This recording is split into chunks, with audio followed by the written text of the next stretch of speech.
What's good? It's your boy CJ Goodfellow. We back with the Box Clinic and more. Y'all know what it is. Got some breaking news. The WBC has finished conducting their investigation on Adonis Stevenson, which was stupid to start with because they allowed Stevenson to duck and dodge his mandatory for 4 consecutive years. So if you allowed it, why would you investigating yourself, basically? But they have sanctioned him versus Badou Jack. That will be going down, I don't know when. The January 27th date, I think it was a week after Earl Smith Lamont Peterson, was Adonis Stevenson date. But apparently, a Mikey Garcia fight versus who the fuck knows at this point is occupying that date currently. It's either versus Easter Jr., Money Man, or Omar Figueroa. I'm not even going to get into that.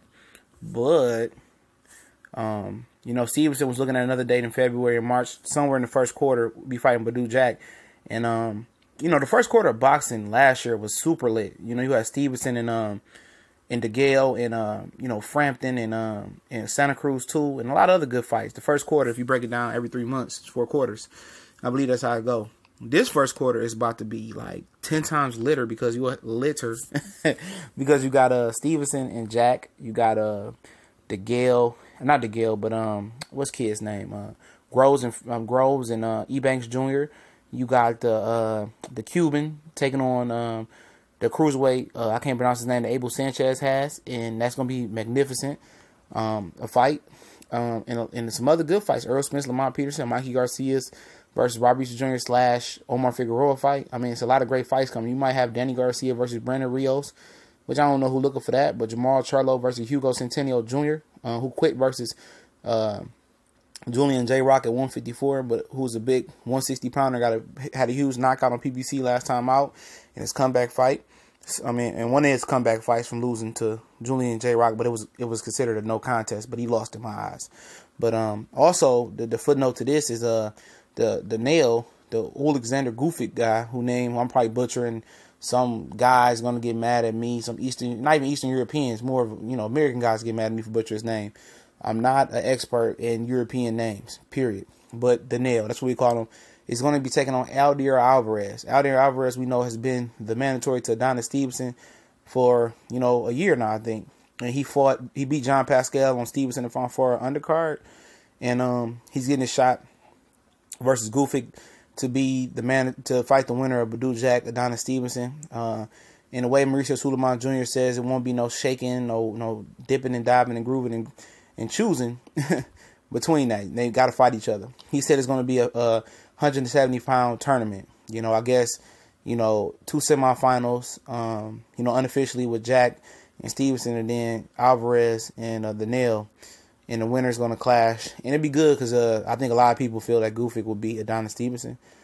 I'm not sure on that. I'm not sold on Gvozdyk.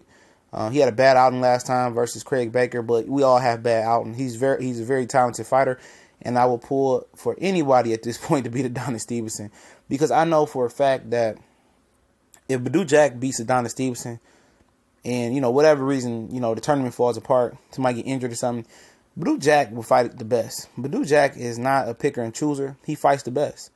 A lot of people was down on him as he got knocked out by old boy. He came back and start whooping butt. It was a wake-up call. Nobody knew Badou Jack was going to bounce back like that but Badou Jack. Only problem I have with Badou Jack is the way he left Eddie Mustafa Muhammad through text message. I mean, you be a man, you go shake that man's hand, look him in the eye and tell him you don't want him to be your trainer no more. That's the only gripe I got with Jack, the way that fell out. But, talk about the fight a little bit. I think he could beat Adonis Stevenson. I think he's smart enough, and I think he learned enough from Mustafa Muhammad and his trainer now, who he said brought him up in the boxing at a young age, or, younger age. I think they can circle away from that straight left hand. And the thing about it, people say, how are people losing to a one-handed fighter in Stevenson? Because he varies that left hand. He kind of could throw an uppercut. He can throw it up and down. He can change the trajectory of it. And that's what makes it so difficult. And it's quick, it's fast. But I think Stevenson has the inside game, the crowd, and he's able to be smart enough to step away from that left hand and not step into it like many dumb opponents do, like Fonfora did. I think he can work the body and check Adonis Stevenson's chin. Adonis Stevenson is not a physically strong, natural 175-pounder. Remember, he was largely a 168-pounder, and this would be a good test. Most people are going to pick Stevenson, But most people the world would be pulling. The world. I don't mean Canada, North America, Australia. I mean everybody, will be pulling for Badou Jack outside of Canada. And some Canadians probably be pulling for him too. And Gvozdyk and Alvarez, most people feel like Alvarez, Gvozyk's gonna wipe Alvarez. I feel that as well. I think Gvozyk's gonna, tenderize his ass, but Alvarez gonna get 2 paydays. He gets step aside from Stevenson and the payday with Gvozdyk. So let me know what y'all think about this. We go.